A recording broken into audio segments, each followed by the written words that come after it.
मित्रों, प्राचीन समय की बात है। एक जंगल में एक मोर और मोरनी रहा करते थे। मोरनी मोर से कहती है स्वामी, मेरे मन में एक प्रश्न उठ रहा है, क्या आप उसका उत्तर दे सकेंगे? तब मोर कहता है, हे प्रिय, पूछो तुम्हारा वो कौन सा प्रश्न है। मैं अवश्य ही तुम्हें उस प्रश्न का उत्तर देने का प्रयास करूंगा। तब मोरनी कहती है, स्वामी, मेरा प्रश्न है, पति पत्नी का रिश्ता कितने जन्मों तक रहता है? तब मोर कहता है, हे प्रिय, इस प्रश्न का उत्तर भोलेनाथ की एक कथा में छिपा है।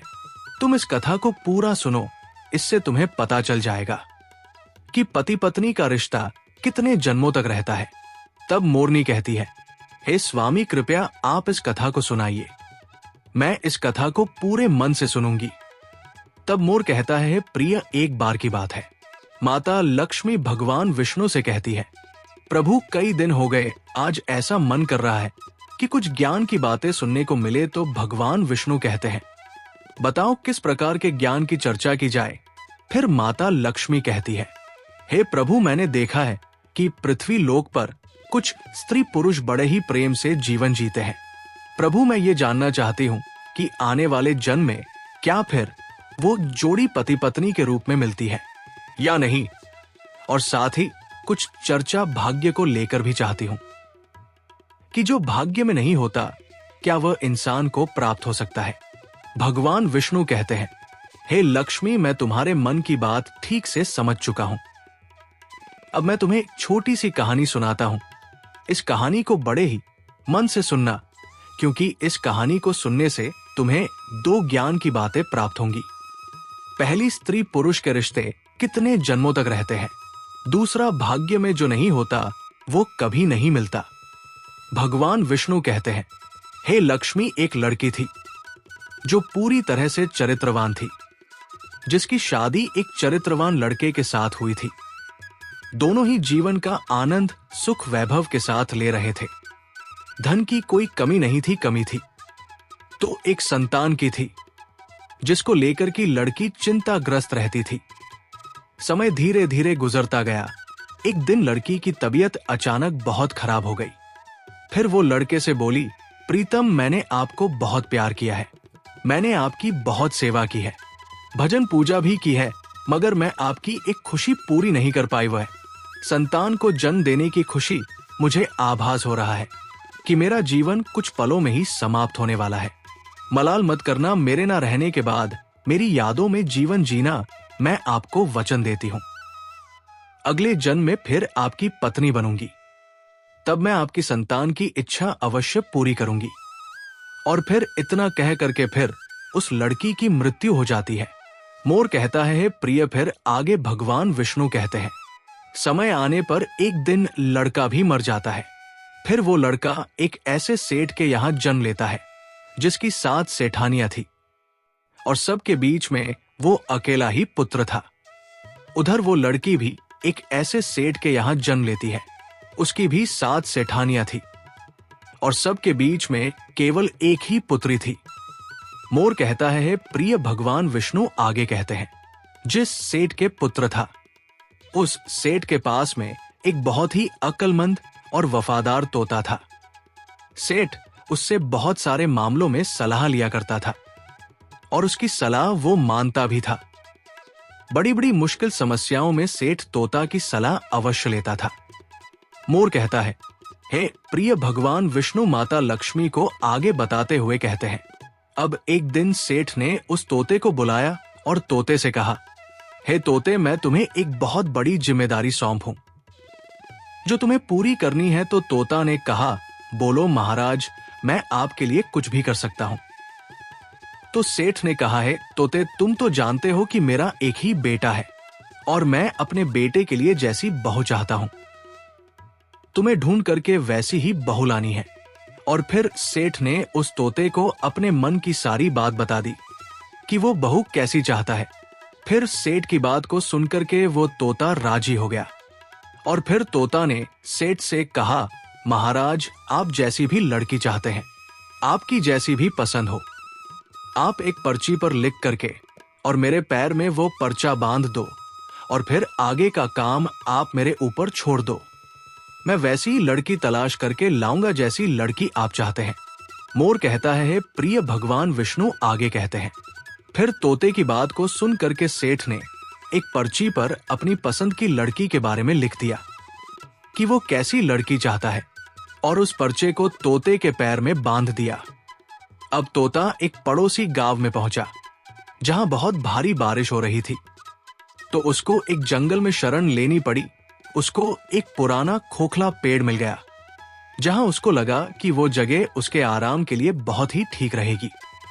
मोर कहता है, प्रिय भगवान विष्णु आगे कहते हैं। जैसे ही तोते ने उस खोखले पेड़ के अंदर जाने के लिए सोचा, वैसे ही अंदर से एक आवाज आई, तुम अंदर नहीं घुसना, नहीं तो तुम अंधे हो जाओगे।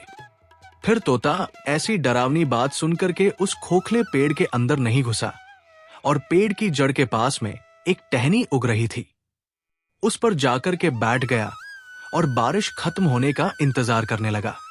बारिश बंद होने के बाद में उस खोखली जगह में से एक मैना निकली और आकर तोते के पास बैठ गई।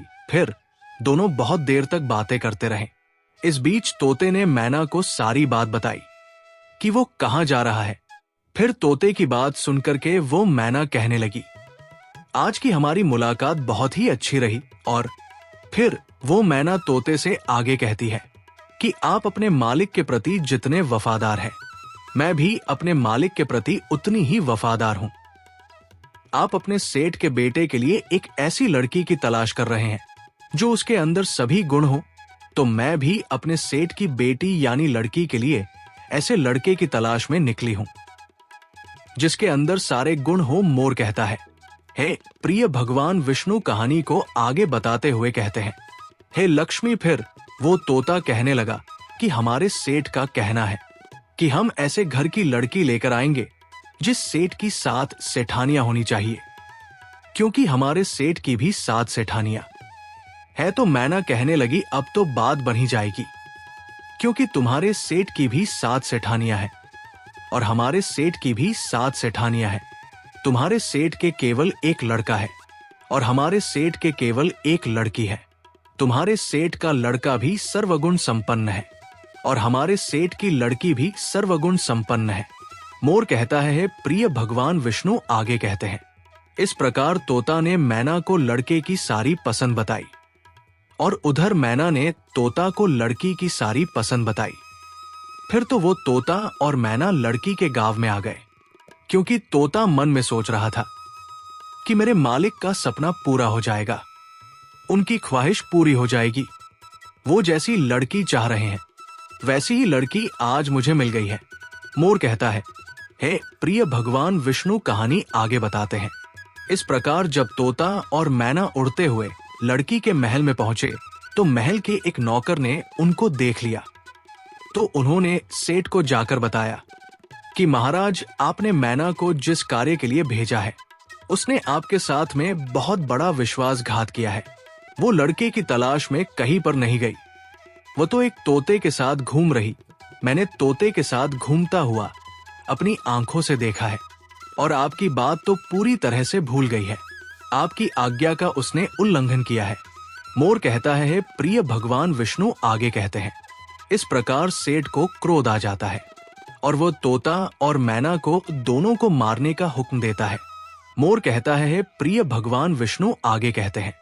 जिस समय पर सेठ ने तोता मैना को मारने की सजा सुनाई, तो ये बात मैना को मालूम पड़ गई और मैना ने तोता से कहा, हम दोनों की जान यहाँ पर खतरे में है। जितनी जल्दी हो सके हम दोनों को यहाँ से कहीं दूर भाग जाना चाहिए। जल्दी से यहाँ से उड़ो, वरना दोनों बेमौत मारे जाएंगे। इससे पहले कि सेठ के तीर हमको मारे चलो, हम यहाँ से कहीं दूर भाग चले। और फिर ऐसा सोचकर कि वो तोता और मैना वहां से बहुत दूर उड़ गए। मोर कहता है, प्रिय भगवान विष्णु आगे कहते हैं।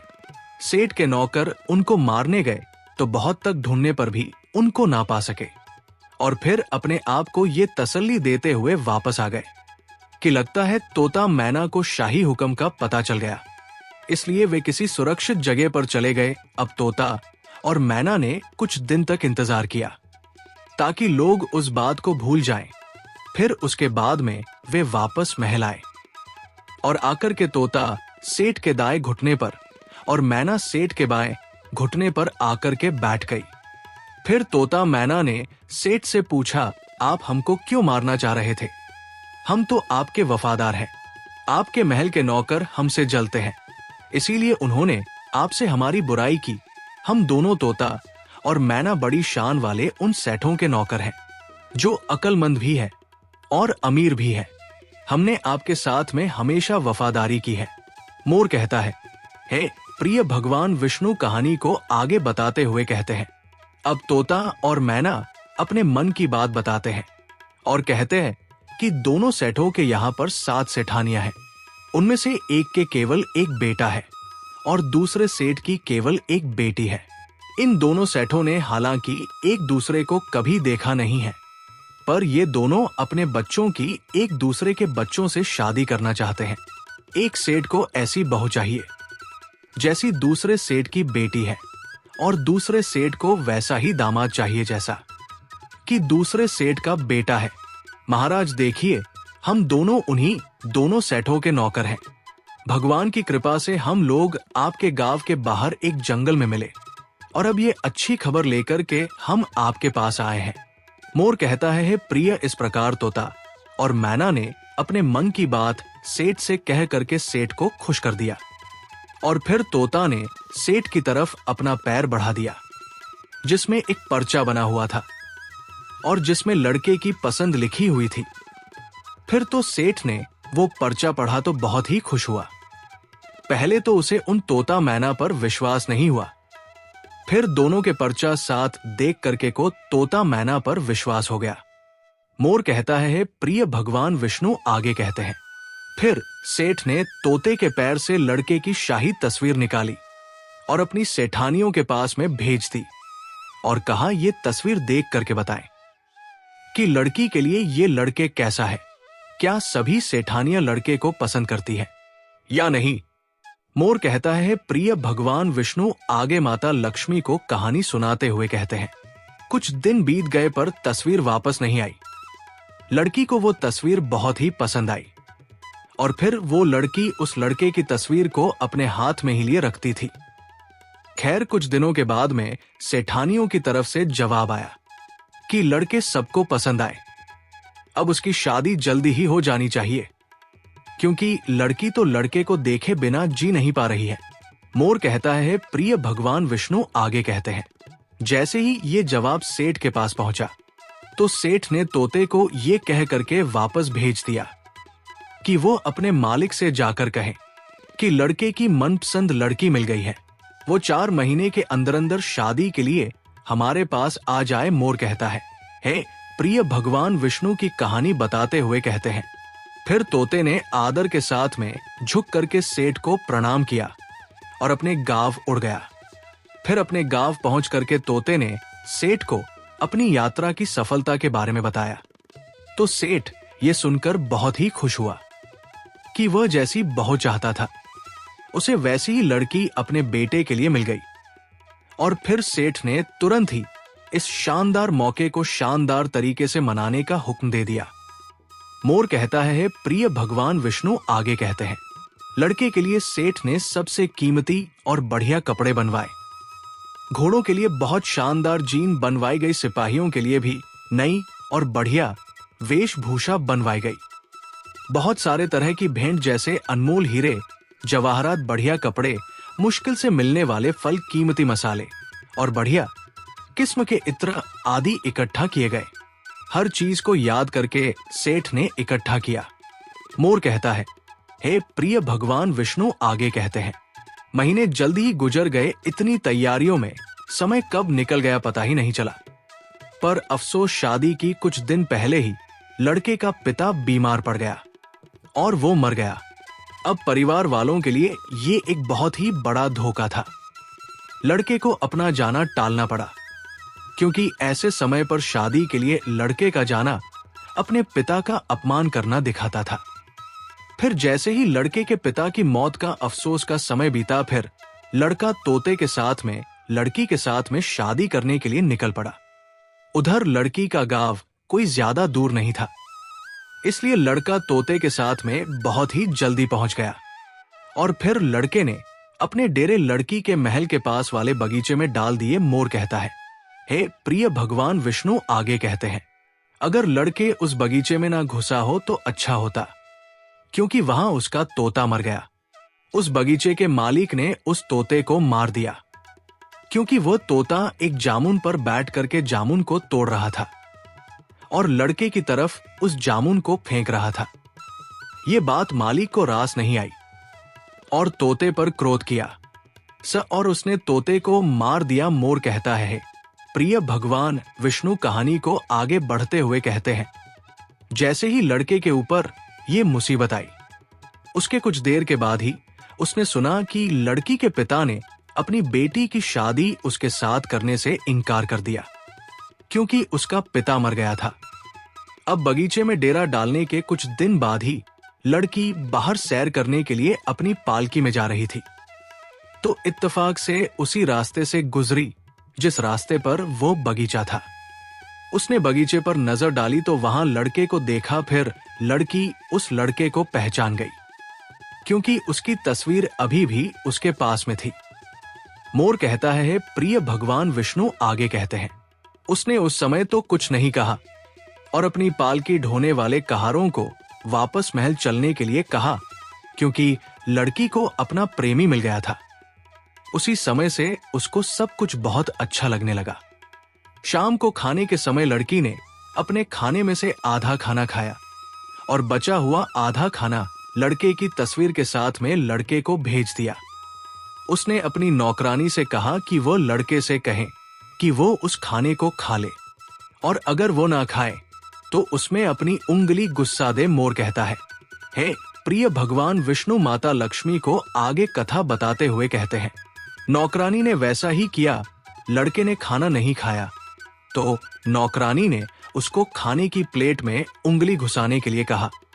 जब उसने प्लेट में रखे चावल में अपनी अंगुली घुसाई तो वहां उसको अपनी तस्वीर मिली। उसने सोचा कि लड़की तो मुझे प्यार करती है। ऐसा सोच करके उसने अपने हाथ पहुंचे और एक चिट्ठी लड़की के नाम लिखी और उसे नौकरानी को देकर के वापस भेज दिया। कहता है, हे प्रिय भगवान विष्णु आगे कहते हैं, फिर जब लड़की ने वो चिट्ठी पढ़ी तो उसके मन में लड़के से मिलने की इच्छा ने जोर पकड़ लिया। उसने आधी रात को अपना घोड़ा तैयार करवाया, अशर्फिया से भरा एक थैला लिया और उस बगीचे की तरफ चल दी जहां पर लड़के ठहरा हुआ था। तो लड़की बोली, तुम आश्चर्य में मत पड़ो, मैं तुम्हें बहुत प्यार करती हूं और इसीलिए मैं छिपकर तुम्हारे पास आई हूं।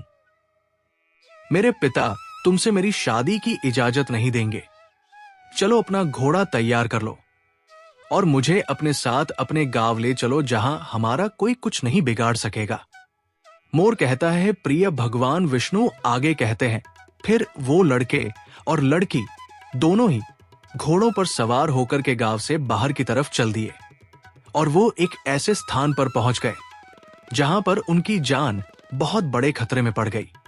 वो जिस नगर में पहुंचे उस जगह पर एक रानी रहती थी। उसकी भी एक बेटी थी। जैसे ही उसकी बेटी ने लड़के को देखा तो रानी की बेटी उस लड़के से प्रेम कर बैठी और उससे शादी करने की दृढ़ प्रतिज्ञा की। मोर कहता है, हे प्रिय भगवान विष्णु आगे कहते हैं, अब वो रानी मन में सोचने लगी कि शादी लड़के के साथ कैसे होगी।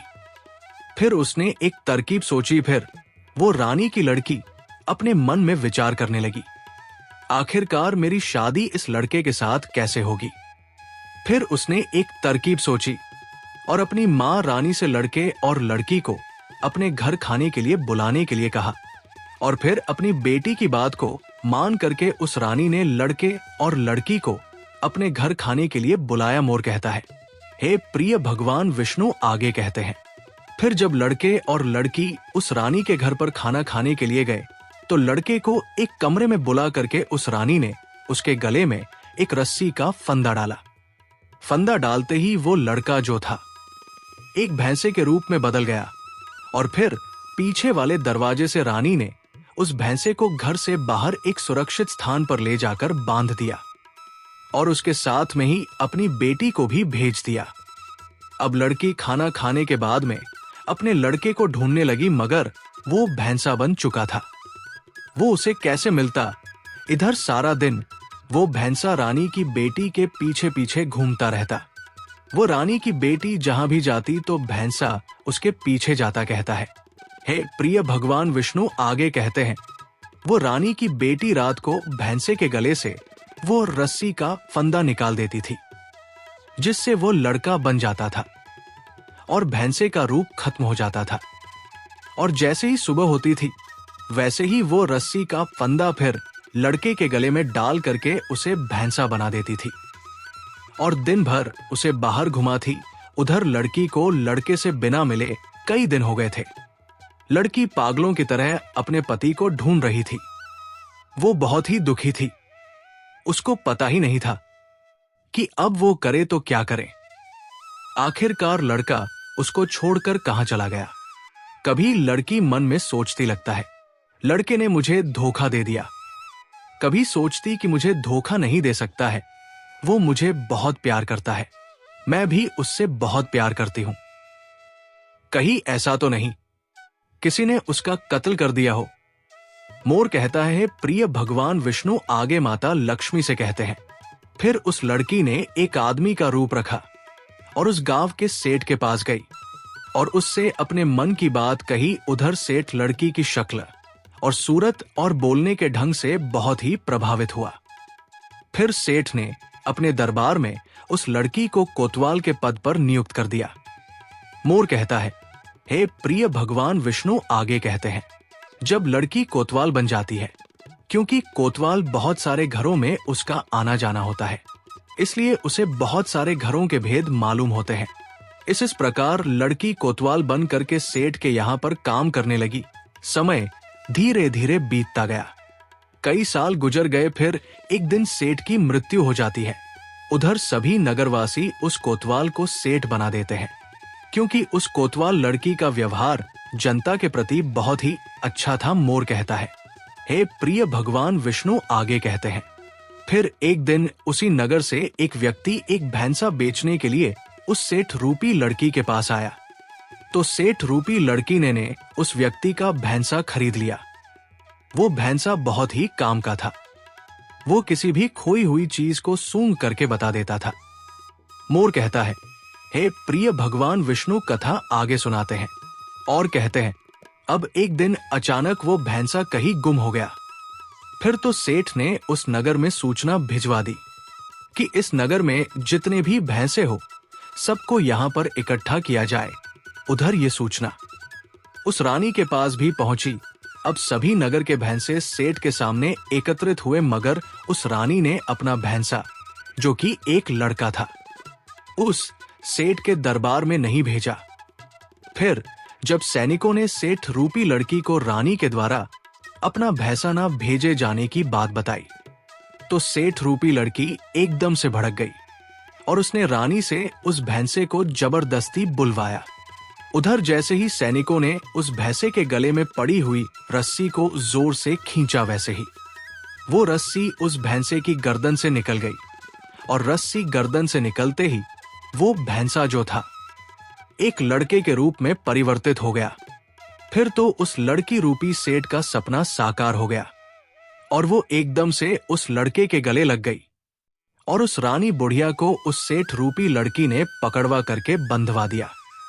फिर सेठ रूपी लड़की ने सभी नगरवासियों से कहा कि मुझे अपने लड़के से मिलने के लिए एक आदमी का रूप रखना पड़ा था।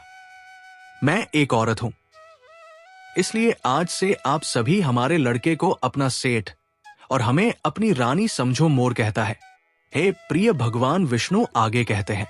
इस प्रकार सभी नगरवासियों में खुशी की लहर दौड़ पड़ी और उन्होंने उस लड़की को रानी और उस लड़के को अपना सेठ स्वीकार किया। अब इधर तो वो लड़के सेठ बनता है और वो लड़की सेठानी बनती है, और उधर उस रानी बुढ़िया को सूली पर चढ़ा दिया जाता है और उसकी बेटी लड़की को हमेशा के लिए कैद में डलवा दिया जाता है, क्योंकि जो रानी की बेटी थी उसने पूर्व जन्म में अपने पति को झूठा दोष लगा करके एक सेठ की कैद में डलवा दिया था। इसलिए इस रानी की बेटी को भी सेठ की कैद का सामना करना पड़ा। मोर कहता है, प्रिय भगवान विष्णु आगे कहते हैं। फिर वो सेठ और सेठानी बनकर के एक दिन घूमने के लिए जाते हैं। और जब जंगल से होकर गुजरते हैं तो वो एक पेड़ के पास में आराम करने लगते हैं। वो पेड़ वर्षों पुराना था। उस पर लड़के और लड़की ने अपने पूर्व जन्म में एक प्रेम चिन्ह बनाया था, जो पूरी तरह से सुरक्षित फिर तो उस लड़के और लड़की की नजर जैसे ही उस प्रेम चिन्ह पर पड़ती है तो एकदम से दोनों को अपने पुराने जीवन की सारी गाथा याद आ जाती है। पुराने जीवन की पुराने जन्म की सारी बातें याद आ जाती है और उनके जीवन में एक खुशी की लहर दौड़ जाती है। फिर वो लड़की कहती है, मुझे सब कुछ याद आ गया। मैं आपको बहुत प्रेम करती थी, आप भी मुझे बहुत प्रेम करते थे। मैंने आपकी बहुत सेवा की थी। केवल मुझे एक ही मलाल था कि मैं आपकी खुशी के लिए एक संतान को जन्म नहीं दे सकी।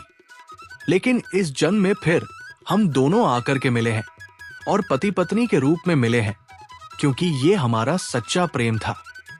इसीलिए हम दोनों एक होकर के मिले और मुझे पूरा विश्वास है कि इस जन्म में ईश्वर हमारी अवश्य सुनेगा और आपको संतान का सुख अवश्य मिलेगा। मोर कहता है, हे प्रिय भगवान विष्णु आगे कहते हैं, फिर समय धीरे धीरे गुजर जाता है और पूर्व जन्म के जो भी भूभाग थे वो उसी जन्म में पूरे हो जाते हैं और फिर वो लड़की गर्भ धारण करती है और समय आने पर एक सुंदर से पुत्र को जन्म देती है।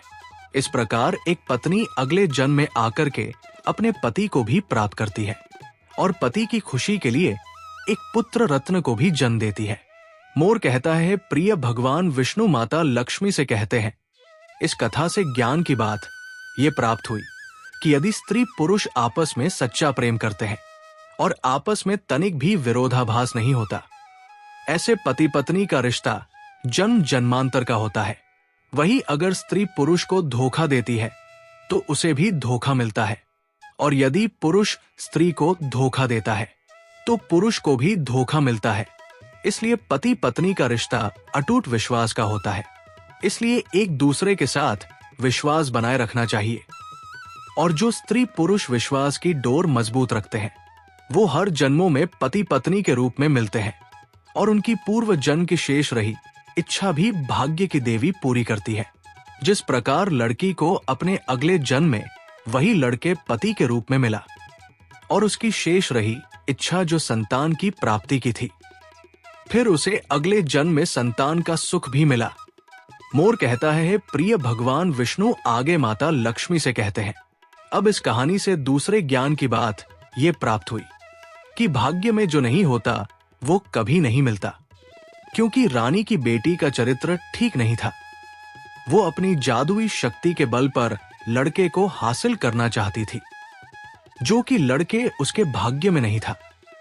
इसीलिए वो उस लड़के को हासिल नहीं कर सकी, क्योंकि जो भाग्य में नहीं होता वो कभी नहीं मिलता। लड़का केवल उस लड़की के भाग्य में था। इसलिए पुनः इतनी सारी मुश्किलें झेलने के बाद भी उस लड़की को उसके पूर्व जन्म का पति लड़के इस जन्म में भी वही लड़के पति के रूप में प्राप्त हुआ। मोर कहता है, प्रिया अब भगवान विष्णु कहते हैं, हे लक्ष्मी पति पत्नी का रिश्ता जन्म जन्मांतर का होता है। इसलिए इस रिश्ते में हर पति पत्नी को विश्वास बनाए रखना चाहिए और पूरी तरह से एक दूसरे के प्रति चरित्रवान रहना चाहिए। और जो चीज भाग्य में नहीं होती वो चाहे कितना भी प्रयास कर लो वो प्राप्त नहीं होती। इसलिए गलत रास्ता अख्तियार करके कभी भी प्रयास नहीं करना चाहिए, अन्यथा इसके गलत परिणाम भुगतने को मिलते हैं। जैसे कि उस रानी की बेटी को हमेशा के लिए सेठ ने कैद में डलवा दिया और उसका सारा जीवन उस कैद में ही गुजर गया। फिर मोर कहता है, हे प्रिय तुम्हारे इस प्रश्न का उत्तर तुम्हें मिल गया होगा। तब मोरनी कहती है, हाँ स्वामी, मुझे मेरे प्रश्न का उत्तर मिल गया है और मैं इस कथा को सुनकर पूर्ण संतुष्ट हूं। मित्रों, उम्मीद है हमारा आज का वीडियो जरूर पसंद आया होगा। ऐसे ही वीडियो पाने के लिए हमारे चैनल को सब्सक्राइब करें और हमारे वीडियो को लाइक करें, ज्यादा से ज्यादा शेयर करें। कमेंट सेक्शन में जय श्री कृष्णा जरूर लिखिए। धन्यवाद मित्रों।